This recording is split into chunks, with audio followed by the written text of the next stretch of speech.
Hey everyone, today I'm going to show you how to find related emails in Outlook. Without any further ado, let's get started. First, open your Microsoft Outlook app and log into your account.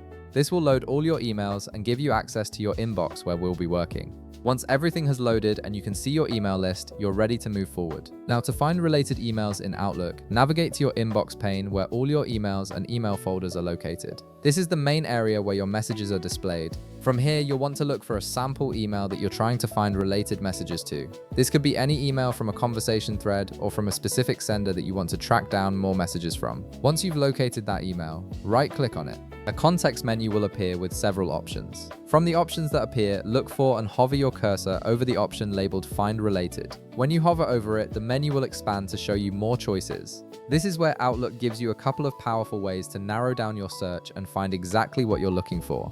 From here, you have two options to find related emails. The first option is messages in this conversation.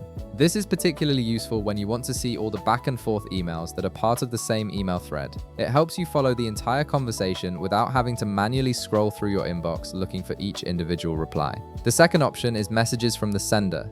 This option filters your inbox to show you every email that particular sender has ever sent you, which is incredibly helpful if you need to review all communications from a specific person or organization. Simply click on any of the options that suit your needs, and the related emails will be presented to you immediately. Outlook will automatically filter and display only those messages, making it much easier to organize your inbox and find the information you're looking for without wasting time searching manually. And that's it. You've now learned how to quickly find related emails in Outlook, saving you time and keeping your inbox organized. If this video helped you out, be sure to leave a like, subscribe, and I'll see you in the next one.